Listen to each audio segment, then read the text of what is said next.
Welcome to Light Body Radio, where science meets soul and healing gets multidimensional. I am your host, Dr. Lara May, functional medicine pharmacist, master intuitive Reiki channel, and certified life and health coach. Here we decode root causes, transmute stuck energy, and empower your full spectrum healing journey, body, mind, and light body. This isn't just wellness, it's awakening, grounded in science, guided by spirit, and designed for your evolution. Let's rise and radiate. Welcome to the next level of you.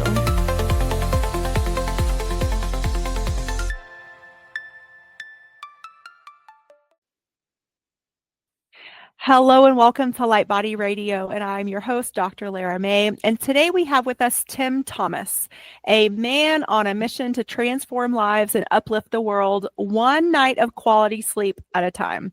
So I am super excited for this episode because sleep is so important for our overall well-being and healing. And he has over a decade of experience in the gritty, high-stakes world of veteran recovery. And so he brings an unparalleled depth of insight, which I'm excited to hear about. And his personal passion lies in helping people access the transformative power of rest and connection, showing how they fuel resilience, clarity, and fulfillment. He's not just a storyteller, but a catalyst for change. And welcome. I'll leave the rest to you because I find it more fascinating to hear it straight from the horse's mouth. Dr. Lara, thank you so much for that wonderful intro. It is so great to be here, and I'm so looking forward to a conversation with you and, offering really, a lot of value to your listeners as well. So I just love to hear about my guest's story. So how you came to be, shining your light in the world like you are now. So can you tell us a little bit about your evolution and why you're passionate about this? Well, I'll give you the nutshell version first, and this is what I tell to veterans, okay? You might not think you're special, but I bet you've been through some shit, okay? And our job is to turn that shit into fertilizer, okay? And the stinkier shit, the stuff that you don't want to touch, the stuff that I was ashamed of, actually becomes the best fertilizer, the thing that actually helps everything grow. And if you can actually see that as a concept, all of a sudden, the things that we don't want to deal with actually becomes the most valuable parts of us, especially from how other people see us. It's not so much what we do for others that adds value. It's what we've gone through. Mm-hmm. So that's the nutshell version of it, is that I never pictured myself as a healer or caring about sleep. What I found was that my only way forward when I was in my depths was asking a simple question: how many other people are in this same situation, and how did they find a way forward? And so these days I've asked myself a really simple question: what's the best thing I could do for anybody? And for all my years, and it turned up very powerfully in the veteran space, we simply just improved people's sleep and everything got better. Now that's easier said than done. But, the results speak for themselves, especially, if you like in the special forces, we used to deliberately target our enemy's sleep. So we knew that we didn't know about the science of sleep, but we just knew if we took away their ability to sleep for 3 nights, it would mess them up better than a bullet. Yeah. And so now, when I'm back home, my question is, what's the best thing I could do for you? Dr. Lara, what's the best thing I could do for your listeners is, improve their sleep. And like magic, everything improves. And I came to answer your question, and pull me up if I tangent. To answer your question, I served in the Australian Special Forces for 6 years, had my deployment to Afghanistan and East Timor. And when I got out, I didn't know I had PTSD. I just knew I had to drink half a carton of grog before I spoke to my then wife. I call her my then wife, not my ex-wife, because I stand for a positive future, and words are very powerful. I've noticed when I said ex-wife, all this other sort of negative stuff, and people would sort of comment. So if I say then wife, it just gives it a much better slant. Mm-hmm. And so I also discovered that there's a medical system that seems to make more money from you being sick than you actually getting better. Mm-hmm. And I didn't know this. I didn't know that it's, we're not actually in an age of information. We're in an age of marketing. The first 6 pages of Google are marketers, and these doctors, this medical system, they want repeat sales. So, I lost 6 years of my life to pills. I can't get that time back. No one told me that something as simple as breath work could help me sleep better at night. Mm-hmm. So all these things that I went through, like the crap that I went through, has now become the thing that helps me grow and helps. And I get so much joy from helping others. I hope that answers your question. Yeah, absolutely. Thanks so much. Excuse me. So why is it that sleep can be such a game changer, not only for our bodies, but then our mind and spirit as well? Sure. Well, I've just noticed that our minds think to the level of energy our body has, and we're not always aware of how much energy our body has. I just knew that I'm angry all the time. Forget about driving in traffic because I was just raging, and I was using anger to as a source of energy because I was so fatigued. Which is Mm-hmm. the equivalent to writing a check for $1,000 when you've only got $2 in the account. It just puts you further under. And people don't often pay attention to this sort of stuff, Dr. Lara, until they start seeing the financial impact. Okay, so if I'm talking to a corporate, I'll say, if you want to cut your sick days in half, improve the sleep of your employees, because the data's in. Sleep poor employees take twice as many sick days. And it's not just absenteeism, there's presenteeism. So if you've got a poor night's sleep, you're underperforming by 30 to 40% during the day. Workplace accidents go up, quite dramatically. In the US, over 100,000 accidents a year are solely blamed on fatigue. Forget about, you can do a breath test for alcohol, but no one's really testing for fatigue, because the scariest thing is everyone takes it for granted. Everyone's like, shut up and don't talk until I've had a coffee. Mm-hmm. So the conversation around the benefits of sleep isn't often really addressed until people start drilling into the cost of what it actually costs. But I think it's an old Chinese saying, sleep is the soil from which everything grows. Mm-hmm. So, I can't do what you do, Dr. Lara, but if I can help you have a better night's sleep, you're going to be able to do what you do even better. And if you want to amplify that, imagine if someone was, wanted to destroy you. If they could take away your sleep, they would do a really good job of destroying everything that is you. Mm-hmm. So, if you want, and this is where we get lost. People, if you look at the analogy of, sleep is the soil from which everything grows, oh, my trunk's not in the right shape. Okay. There's a bunch of things in this world that'll sell you products to help you with the, shape of your trunk. Oh, I don't have the fruit in my life that I want. There's a bunch of stuff in this world that'll sell you stuff to help improve your fruit. But a person who really understands how growth happens, especially in a tree, is they'll go into the soil. They'll see what no one else sees. And sleep is very unseen. So it's not really, and we're a very visual society. Mm-hmm. So and there's a reason why if you go to the gym, there's mirrors everywhere, because that sort of puts you into the group hypnosis of, well, this is all there is. If I can't see it, it's not real. And sleep kind of falls into this thing where, it's there, I can hide it. No one sees it. I can't exactly go, brag about, oh, look at me, I had 10 hours sleep last night. Oh, you're great. So there's a resistance and a very and a poor acceptance of the state of sleep, if that makes sense. Sure. Is there a magical ratio of amount of sleep to like the best productivity or like feeling your best, or is it different for everyone? Sure. Well, it quality is important. I say that, even if you got 5 hours of quality sleep, that's better than 10 hours of poor quality sleep. Mm-hmm. So ideally, you want 8 hours of sleep. And here's the thing, you can get by on far less, okay? But there's a certain thing that you have to understand your brain does, okay? So your brain sits in what's called a blood-brain barrier.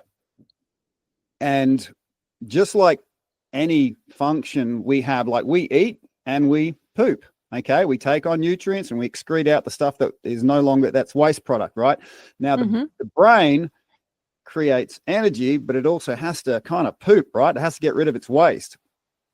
And when you're sleeping 8 hours, your spinal fluid goes up into your skull and removes the waste, cleans out your brain. Okay. And if you don't do that, that impacts your short-term memory. And you won't even notice this. They did studies with these university students. One got 6 hours of sleep, one got 8 hours of sleep. And the short-term memory of the 8 hours of sleep was so much better, and the short-term memory of the 6 hours sleep was so much less. But these things happen, and it doesn't really impact your survival, so you don't really notice it. And this is the insidious nature of poor quality sleep. It'll happen bit by bit by bit by bit, and you just think it's normal. And the whole world has an economy based on you not sleeping well. I'm so tired, I've got to find energy and pay for it. Coffee, energy drinks, comfort food, yeah. Now, and stop me if I'm kind of dumping out too much information. No, that's perfect. I completely agree too, because then on the other side of that, paying for energy, then we also pay for sleep. We pay for CPAP machines. We pay for sleep masks. We pay for sleeping pills. We pay for special mattresses that control our temperature. I mean, there's, especially now in this age of technology, like you said, it may or may not be the age of information, more marketing. It's almost like, well, how much crap do we need to actually get a good night of sleep? You said a mouthful there, Dr. Lara. It's scary. If you start looking, you'll see it everywhere, that until we discover the power that's underneath our own skin, this world will sell us a solution and we'll pay for it. And not just the money. Even if we got it for free, it'll pay for us in our own sovereign power. If I have to depend on something outside of my body for something that I could otherwise do myself, there's a dependency. Like I said, 6 years of my life off the pills, and no one told me that simple breathing in and out a certain way could alkalize my neural pathways, could bring anti-inflammatory and healing to my body, presence of oxygen, absence of disease. But no one's saying this because no one's making money from it. And I believe I was sort of put in that depth to get empathy for others in that space. And this is where, one way people say, I think it was Rumi, he said, an emotional wound is the light trying to come in. And I would, if I never had those dark, difficult moments, I never would have sort of had empathy and such a passion and such a joy now of sharing these very, very simple things to do to create such a potent and powerful change. Because, if you're only at 40% energy, if you're fatigued, life is pretty hard. Okay. And we often start looking for things that make us feel better, and there's plenty of drugs and alcohol out there that'll do that, legal, non-legal, even our diet can be specialized in comfort. But I put it to you, if you're at 100%, there's not a goddamn thing you can't handle.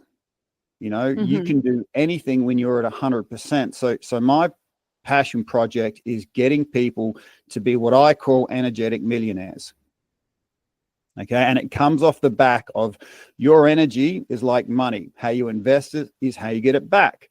But you're a unique energy signature. You've got things that you invest in, say $10 worth of energy that you get $1,000 back from.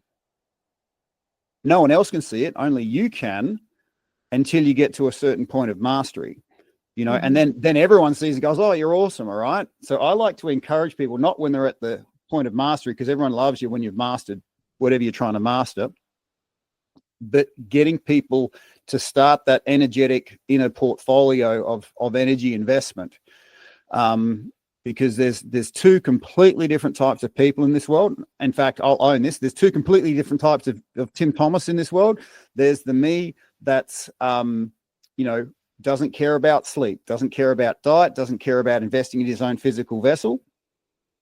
And the negative spectrum of emotions are always present when I'm in that state of energy. Everyone else seems like they're a complete a-hole, especially on the road. And at the end of the day, I find myself drawn to alcohol and comfort substances. You know, and that's a real form of me that can exist in this world. But if I invest in my sleep, if I invest in this vessel, if I invest to this point where you reach an abundance, I notice that generosity, love, and empathy happen very naturally, easily and effortlessly, because I'm not giving of myself, I'm giving of my abundance. And so, yeah, two completely different types of people in this world, and they're both you. Okay. And I'm glad you're stepping into the place I wanted to go to next, because reading through the notes that you sent me for this episode, I found it really interesting that you're merging the let's see, how do I want to say this?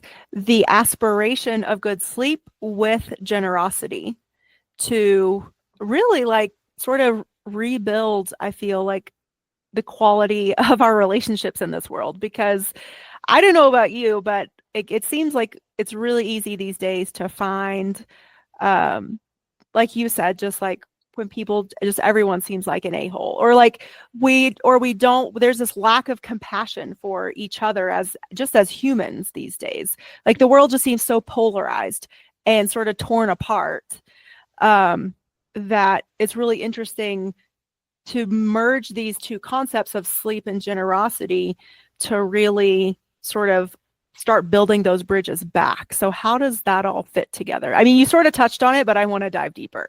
Yeah, no. Okay. So quality sleep and generosity is one of the most powerful ways to biohack your system, to create the chemicals needed for you to be the empowered version of you, the you at 100%, the you that can create the world exactly as you want to create it. And I'll tell you where we discovered this. Okay. We didn't invent this. We just discovered this. All right. So I had this goal of saving 40 veteran lives from suicide. Because in Australia, that's how many we've lost to bombs and bullets in Afghanistan. But we've lost, 30 to 40 times that amount to suicide. And with no training whatsoever, that was the goal I had. And I didn't care if I worked the rest of my life to achieve that goal. I was going to do it. And because I'd nearly done it myself, right? So fun fact about me is I'm dyslexic. I failed high school, but my pattern recognition is in the top percentile. And here's the pattern we observed that allowed us to achieve that, 40 veteran lives within 12 months. It happened much quicker once we discovered two things. One, it doesn't matter if the pain's emotional or physical. It'll get to a certain duration, Dr. Lara, or intensity where it transforms from pain. Because as humans, we can actually handle a whole lot of pain on the back of, if I've got your back and you know it, and I've got your back 100 freaking percent, and I know you've got my back 100 freaking percent. There's not a goddamn thing we can't handle. But what pain does, without the person knowing it, is it makes us feel alone, isolated. We're the only ones going through it. These unspoken words become like rocks around our hearts, and we can't feel anything, and we don't want to share it because that'll just make someone else's day worse. And when we're in isolation, everything's a threat because everything is a threat. Mm-hmm. I'm the only one that's got my back. If I drop my guard for a second, something bad's going to happen. So there's millions, if not billions of dollars spent in, not just veteran mental health, but mental health, in general. Mm-hmm. But until you address the isolation that person's feeling, it's largely water off a duck's back.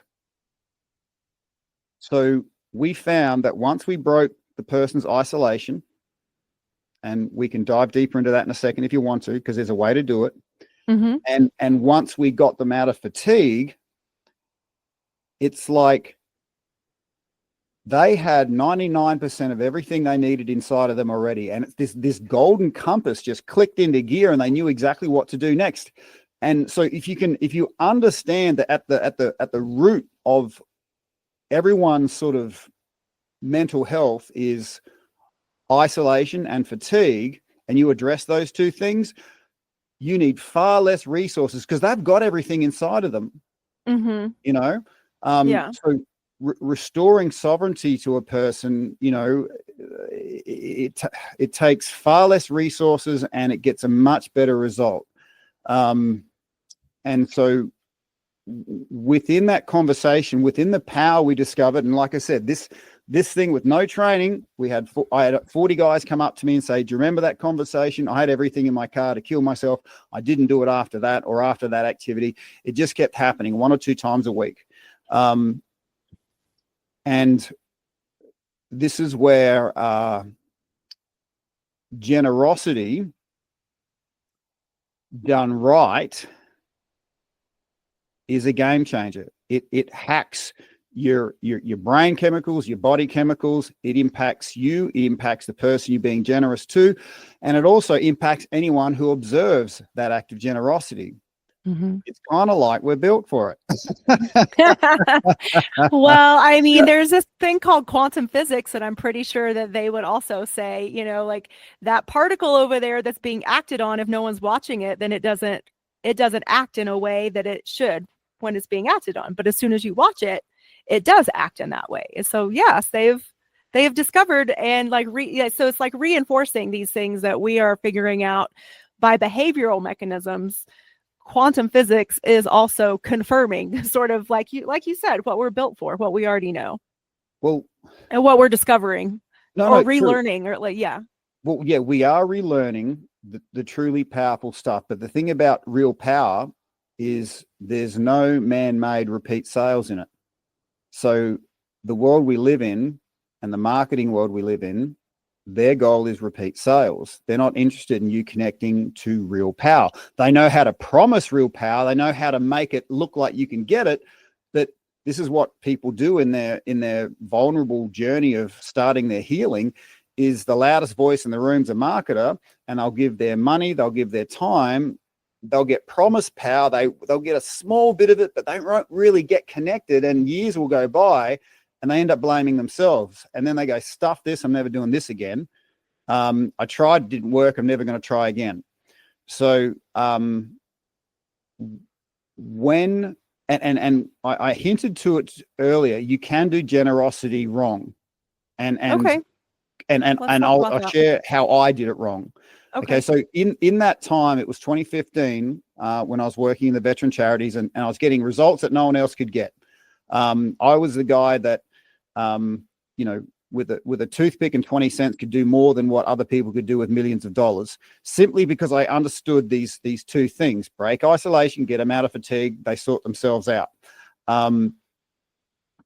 But what nobody knew in that time, Dr. Lara, was every 6 or 7 weeks, I'd have to hit the bottle pretty hard for 3 days, because I was being generous, but I was giving of myself, and I wasn't giving of my abundance, because I was using helping others as like an opiate for myself. It's like I had a broken leg and I was taking a Panadol. And these days, my way of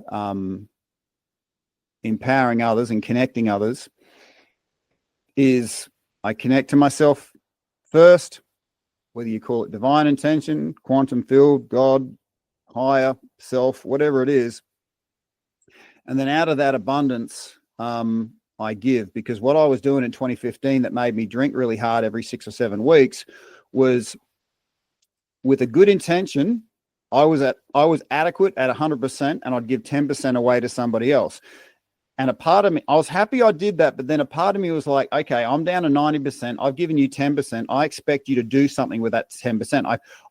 I had an expectation on what that other person should do, because literally I'm down to 90%. So I want to feel like I'm making a difference somewhere, because I noticed the drop, right? Right. So these days, the first hour of my day is invested in me. And before this, interaction, I was up on my roof breathing in the sunrise, because I knew I was talking to you, and I wanted to really be 100% with you in a energized state. So these days, I encourage people to invest in themselves, create 500% more than what you need. And that way we can give away 20% each day, and people can love it, hate it, tell you to F off. It doesn't matter. I traded my expectation for an affirmation. And I'll just say that again, because that's super powerful. When we trade our expectations for affirmations, we start becoming super powerful. So what that looks like is, when I was adequate, when I was at 100%, and I, tried to help somebody, I had an expectation. Okay. I expect that to go a certain way and that person to respond a certain way. But when I became, energetic millionaire, then it's an affirmation of who I am to be generous with others. This is just who I am. This is what I do. And it doesn't matter if I get taken from, and we've all been taken from. And this is where people stop being generous, because we've all been taken from. Okay. But we tend to forget that, I might have had 50 cents taken today, but I can make $1 million tomorrow. And I was that guy who, I only had $1. Someone took 50 cents. And I'm like, you better give that back. That's a massive withdrawal. How freaking dare you? And I spent years of my life chasing 50 cents, completely forgetting my sovereign ability to make $1 million the next day. So generosity is good, but I've noticed, and I noticed within myself, that often the nastiest parts of us come out on the back of from people being generous, but then it doesn't work out how they expect. Right. It's transactional. Yeah. Yeah. Instead of just altruistic. And altruistic isn't a word. To me, altruism starts by connecting to the ultimate source, first, and then your, generosity simply becomes an act of giving away more than what you could possibly have. And right. It really doesn't have to be big. It really, really doesn't. It can be so simple, provided you understand that humans are as powerful and peaceful as they are connected. And if you can simply create a point of connection between yourself and another human, and help them connect to what they need to connect to, like, okay, a living example, literally half an hour ago, I just sent out good morning, to the person's name, to like a few people. And the amount of positive energy that creates, and it's so easy to do, costs me nothing, but you just get a little note. Good morning, Dr. Lara.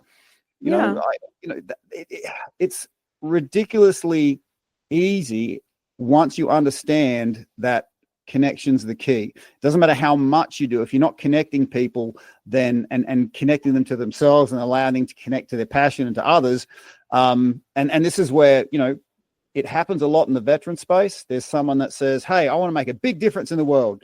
So what do most people do? I believe that raising a big amount of money and doing a big event, getting a big amount of people in, will make a big difference. Now, there is merit to running events and having all these sorts of things. But often a week later, what's changed? Mm-hmm. So once you understand that it's the ease and effortlessness of generosity isn't work, you can start doing it consistently, regularly. You're not attached to the outcome. You're just affirming who you are. And you, every now and then in the world, with the set of eyes that we have, we do get to see the impact of our actions.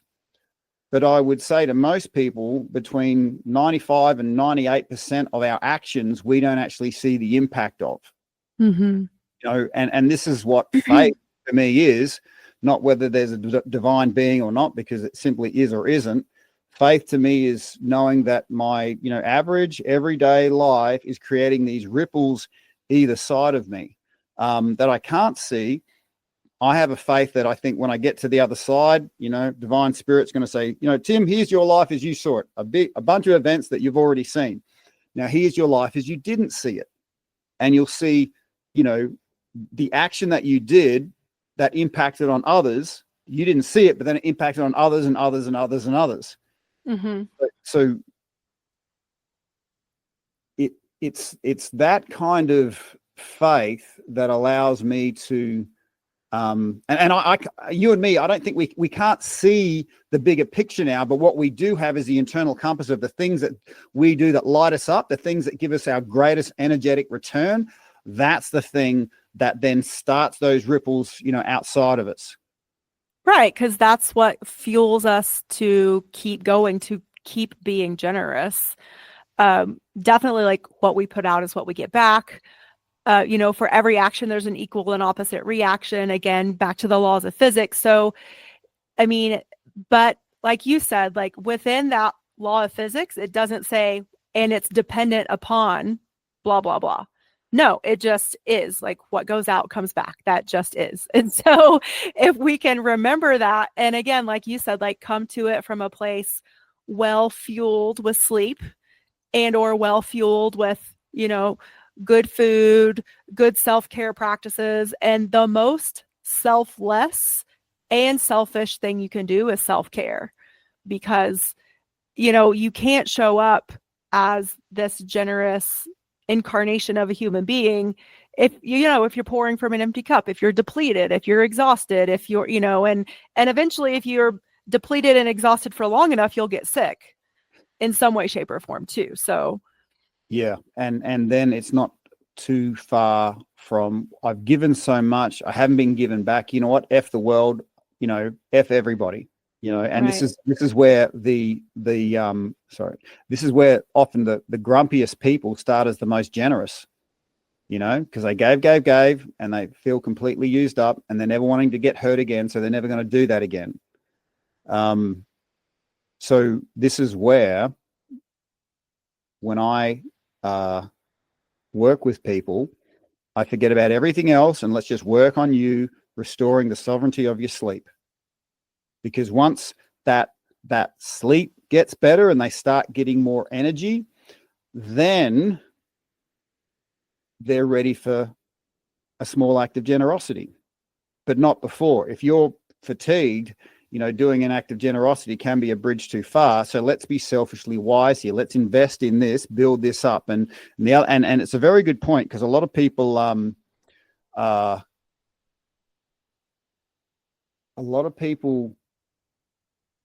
let me just explain this concept. Think of all the things in your life that you're responsible for. You might have a place where you live, you might have a garden, you might have a dog, you might have a family, you might have work. All right. All the things that you interact with. Now, I'm going to point out the negative here so you can so it just becomes obvious. Now, imagine if you're in a physically and mentally depleted state. Would your work be as secure? Would you have regular income, access to income? Would your garden be looked after? Would your dogs be as well looked after? Your family would still love you, but it'd be like their life's a little bit harder because you're in a physically and mentally weakened state. Mm-hmm. Conversely, if you're in a physically and mentally empowered state, I would say your finances get better because you're doing better at work. Your garden's growing really well because you've got energy for it. Your dog's loving you. Your family's lives are better. Okay, so whenever I'm about to do exercise and I don't want to do it, I tell myself if all I had to do was put one foot in front of the other to make everything and everyone in my life better, stronger, and have an awesome day, would I actually do it? I'm like, yeah, I can do that. You know, so that's, I kind of forgot my initial point, but I hope I put down what was. Yeah. Yes. I mean, we were just talking about like, again, like why bringing it back to sleep is really sort of that foundation, that cornerstone of where to build everything else from. Yes. It's the universal lever. A lot of people try and work on their finances. A lot of people try and work on their fitness. Everyone, to me, everyone, dyslexic pattern recognition here, everyone's trying to wring the goddamn life out of their conscious waking hours. Get the most, you got to do more. You got to get more. And I'm like, well, how about we work on the unconscious hours? And no one's looking there because that's where the real power is. Because when you start dialing into your unique energy signature, when you start becoming a sovereign state inside your own skin, a lot of this shit becomes disruptive, gets redundant really quick. I see sleep. Yeah. And a lot of it will just fall away because, like, again, like back to these laws of the universe, your vibration will change. And so as soon as, like you said, you become that sovereign, you are in control of your energy, your energetic vibration, and then therefore how you're vibrating attracts different things than you were before. Yeah. So you might have been attracting more people that will take advantage of you or more things that will deplete your energy. Instead, now you're in the space to where you can perpetuate that giving and attraction and that beautiful cycle. And, the reality is there's no holding ground. You're either spiraling up, making good choices, feeling empowered, though that empowerment makes better choices, or you're making poor choices, you're seeking comfort, that makes you less comfortable and you're spiraling down. So to me, sleep is the ultimate disruptive tech, because there is a whole economy based on you not knowing your sovereign power.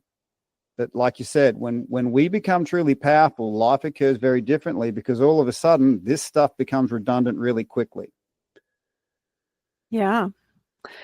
So there was another question in here that I really liked that I'm going to bring forward. And on the show, we talk a lot about women's health, but I think there definitely needs to, we need to send out the love to the men across the planet because we all have challenges, but I think we have unique challenges based on that, that gender role, that space that we take up in this life, in this incarnated life. So what is your best advice for the men across this planet that are navigating mental health challenges specifically? Yeah, sure. And that's a really good point. And I will say to you and your listeners what I tell my son, who's 20 years old. And I said, his name's Corbin. I said, Corbin, look, men, we're put here to be happy and we're put here to be generous. But a man's happiness and generosity is relative to how powerful he feels. And if you want to see an unhappy, stingy man, he doesn't feel powerful. He's detached from his power. And that power starts with us. It starts underneath our own skin. We give it to ourselves first. If this is what I tell myself, if all I had to do to be happy and generous in this world is to breathe when I wake up, would I do it? Absolutely. If all I had to do to be happy and generous is to, access my physicality, would I do it? Because, and this is what a powerful man will do. He's not just happy, he's not just generous. He creates this sense of safety around him. Okay. And remember how I said there's no holding ground? You're either going in one direction or the other. Now, that man who's not powerful, he's not just stingy and unhappy, he makes people feel unsafe. So there's been a lot of disempowered men mistakenly trying to take power from others and making them feel unsafe. So it's not that you don't want to have men disempowered because they'll try and create power by taking it from others. Mm-hmm. So my encouragement for men is to, Chinese have been saying it for a long time. First the body, then the mind. We're here to be powerful. We're here to be happy and generous, and we know we're doing it right when people around us feel safe. And I can only offer this as an offering, my observation of the feminine. For the feminine to be, happy and generous, she needs to feel safe. And when she feels safe, she does something. She naturally builds up people around them, and she naturally builds up the masculine because she wants the masculine to be powerful because then he's more happy and generous and she feels safer and then she makes him feel more powerful. But just like the man makes people feel unsafe, you've heard that saying, oh, he's a badass. You don't want to mess with him. I'm like, nah, he's a weak ass. He is so weak. He has to make people feel unsafe around him. That's how weak he is. It's a real sign of weakness if you have to use physical intimidation. And this is what disempowered men will do, right? Which then makes the feminine feel unsafe. Now, my observation of the feminine is when she feels unsafe, the feminine, that natural giving, edifying energy, the energy that builds others up, it flips to tearing others down. When the feminine doesn't feel safe, she will actively tear others down. You could call it, backstabbing, gossiping, actively, saying things that hurt people. Yeah. So that if that observation I should ask the question, does that observation speak to you, Dr. Lara?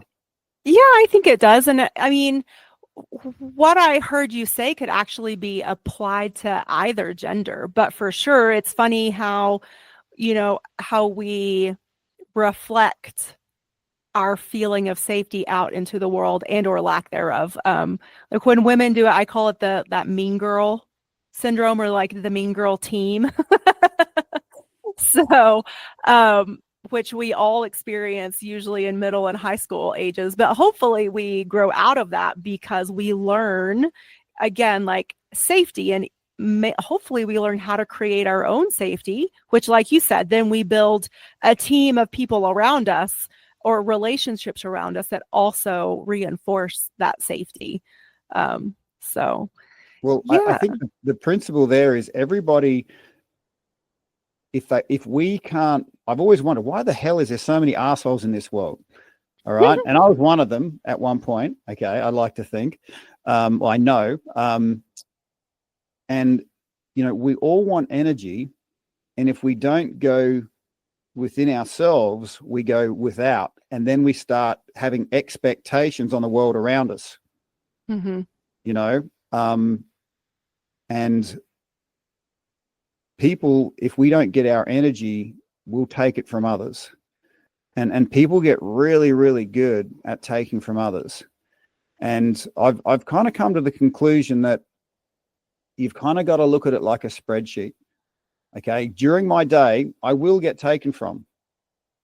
But if I spend my day holding up a shield, trying to protect myself from being taken from, I'm kind of slowly dying.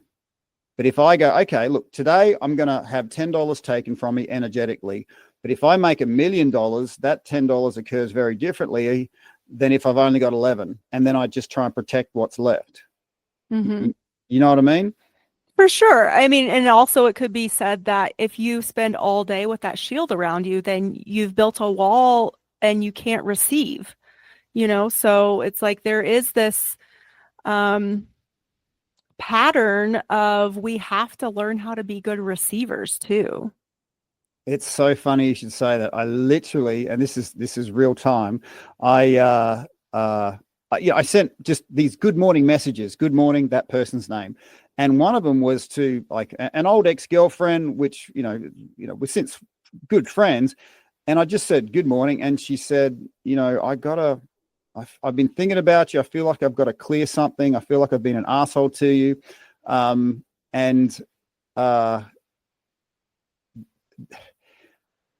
There's a mantra that is often said in, I'm not sure if there's some religion. It goes something like, I'm so sorry. Please forgive me. Thank you. I love you. I'm so sorry. Ho'oponopono. Please forgive me. Thank you. I love you. Yeah. And that's said to the Ho'oponopono. divine. That's said to Yeah. the divine. Mhm. So we can fully receive. Okay. Mhm. Now, I have a conservative Christian upbringing, so I've got a good knowledge of the Bible.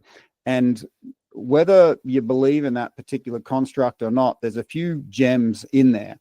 And one of which Jesus once said, "Lo, I stand at the door and knock." Okay. And what that looks like is, when you're trying to get into your state of receivership, and there's a part of you that goes, that person's really pissed me off. F that person. And all of a sudden you're just focused on the thing that's pissed you off. Well, guess what? That's the spirit knocking on a place in you where you haven't let that fullness of love into you. You're blocking it. Mhm. Okay. And when you really get the experience of letting that go, and the whole time the spirit has been knocking on your door, just saying, let me in. I want to love that part of you. When you actually get real-time experience, I've noticed that a lot of tears start falling down my face, because my whole life I've been hanging on to this blockage, hanging on to that pain, hanging on to that thing that was taken, and I can't receive love into that part of me. And I would only offer to people, when you are actually trying to get into a state of receivership, observe all those things that come into your mind, because that's literally the spirit saying, look, I want to abundantly give you everything, but you're blocked here and here. Okay. But I know me, I'm pretty stubborn. I want to be right. That person's wrong.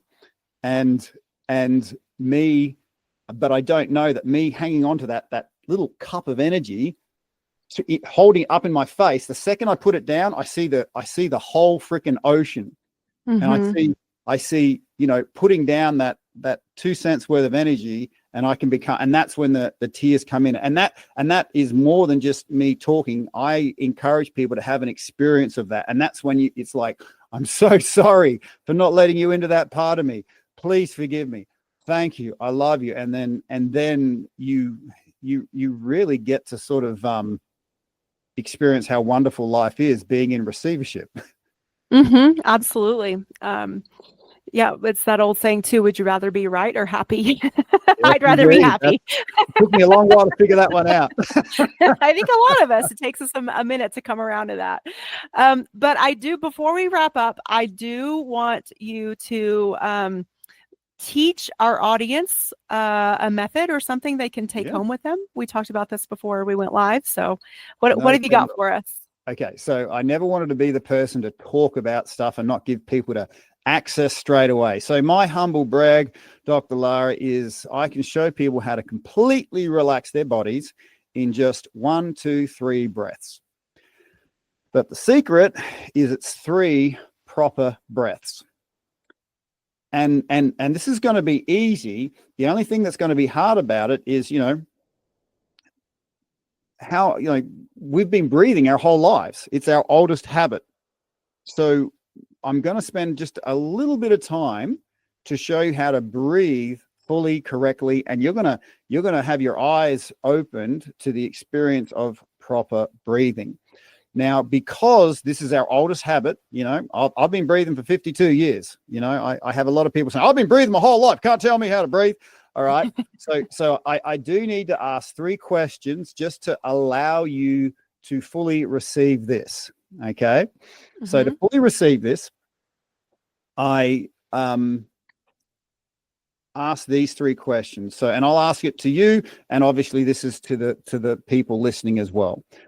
Do you give full permission to your breath to fully nourish every cell in your body? Absolutely. Yes. Awesome. Okay. Do you give your breath full permission to completely nourish your mind? Yes. Awesome. Do you give the breath in your lungs full permission to nourish every single part of your unconscious mind? Yes. Awesome. Okay, we're gonna let the sunshine into all of that. So simply starts with breathing in and breathing out. Now, if you did that, you would become conscious of your breath. Congratulations. That's the first step to empowerment, becoming conscious of your breath.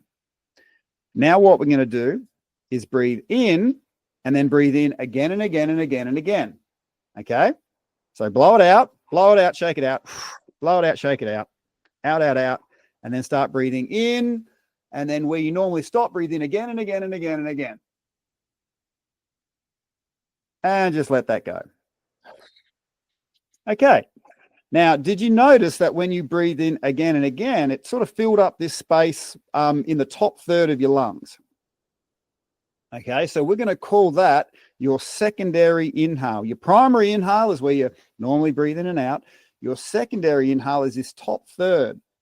Okay, now the joy I get from my job is showing people just how amazing their body is. Restoring your sovereign power starts by understanding just how amazing this thing is. Now, what most people don't know, Dr. Lara, is in our pointer, our 2 fingers and thumb is a turbo button.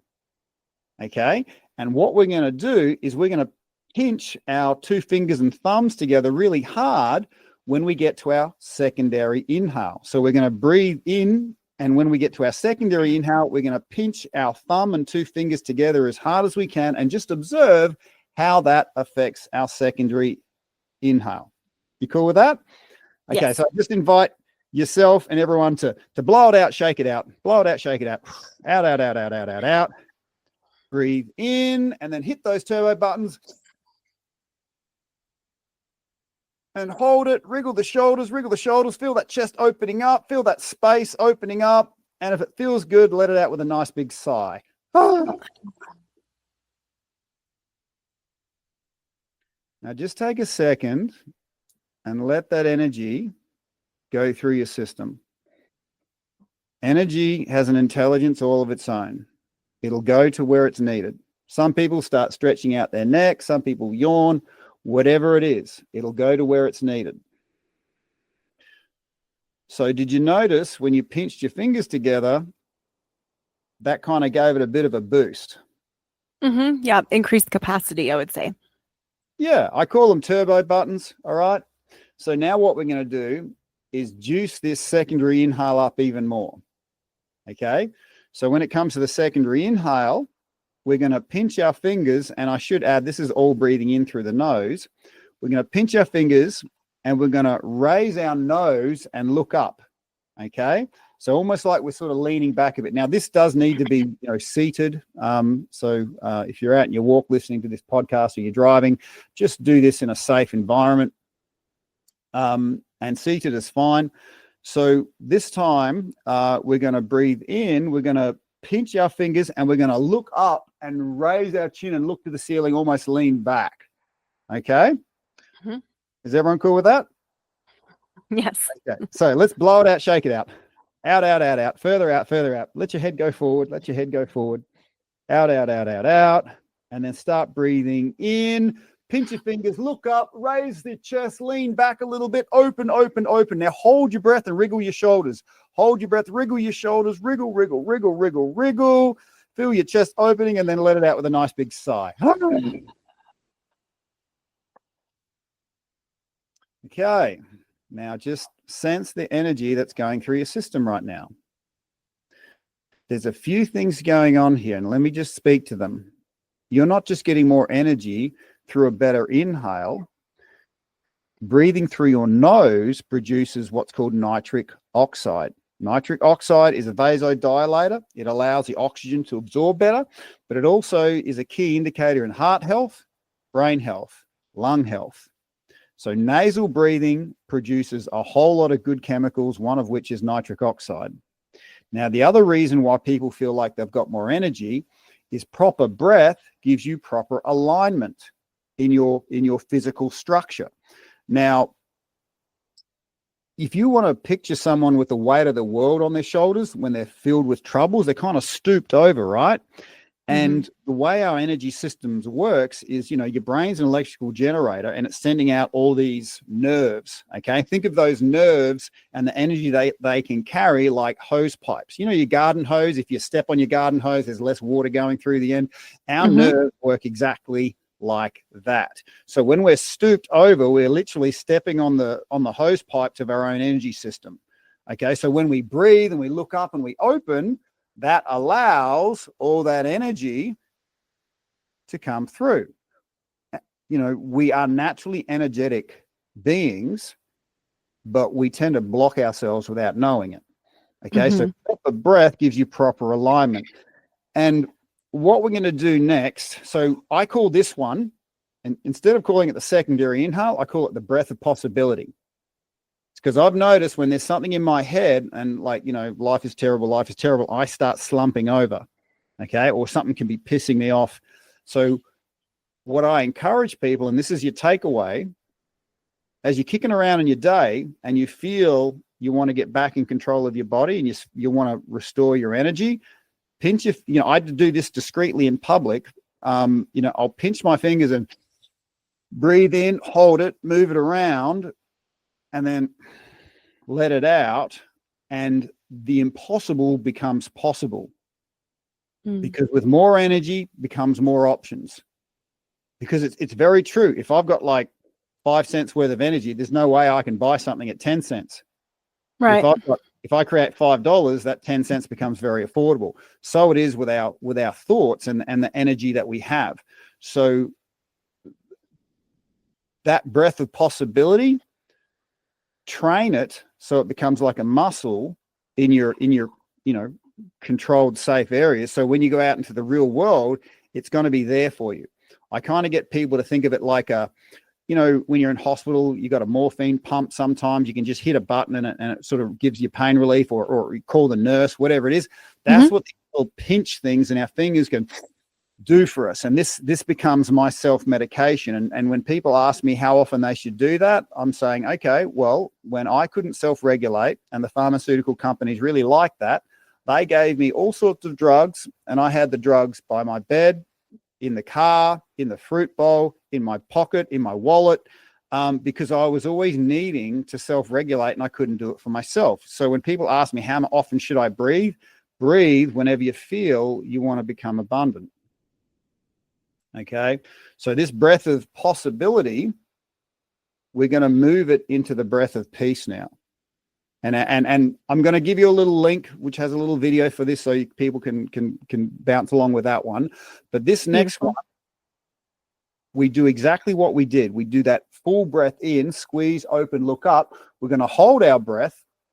And this breath of peace, not so much done in public, and you do need to be seated, okay? Because this one can really create quite a relaxed drift.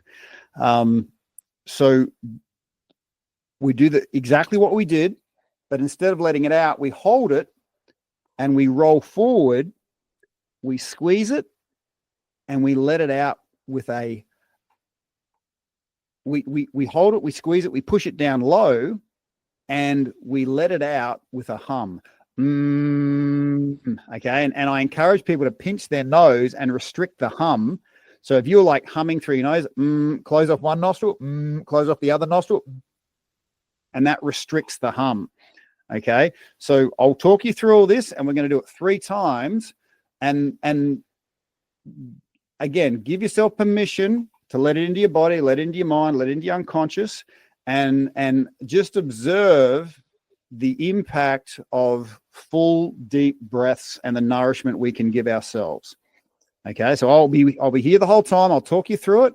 So have your little power buttons ready. Blow it out, shake it out. Blow it out, shake it out. Out, out, out, out, out. Start breathing in, look up, hit your power button, snort, snort, snort, open, open, open. Wriggle your shoulders, wriggle your shoulders. Okay, hold your breath, let your head fall forward, let your head fall forward. Move, put your hands on your belly. Hands on your belly, feel it go down low, push it down low. And then put one hand on your nose and hum for as long as possible. Hum, hum, hum. Have your head forward. Squeeze it out. And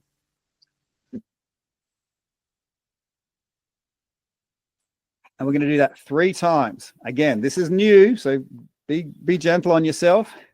Blow it out, shake it out. Out, out, out, out, out. Power button's ready. Pinch, look up. Open, open, open, open that chest. Feel like it's more open than it's ever been. Hold your breath. Let your head go forward. Let your head go towards your knees. Push that air down low. Air down low. One hand on your belly, one hand on your nose, and then push it down low as you hum out through your nose as long as possible. As long as possible. Long as possible. Doing really well. Okay, and this last one, we're going to make it deeper, longer, more enjoyable, blowing it all the way out. Blow it out, blow it out, blow it out as much as possible, as much as possible. More, blow it out more than you ever have. And then with those power buttons, really snort the air, look up, lean back, pinch the fingers, open, open, open. Feel like you've never been so open. Your chest is like a flower opening and the warm sun is coming in. Holding your breath, just collapse forward, relax everything, collapse forward. Push it down low, feel it down low past your belly button, pinching your nose, and try and hum for as long as possible. There's no timeline on this, and just hum for as long as possible. And as that air leaves your body, get rid of the tension from your shoulders, the top of your head, your arms, your back, your face. Just let all that tension fall away. And just check in with your body. You've taken possibly the first 3 full breaths of your life. Well, thank you very much. How are you feeling? I feel great. Yeah. So I definitely hope everyone out there will try that, play this again and again. And we're going to include the video in the show notes so you can definitely get another step-by-step perspective rather than just audio. You can visually see it as well. Thank you so much. No, my pleasure, Dr. Lara May. To me, it makes a lot of sense to help.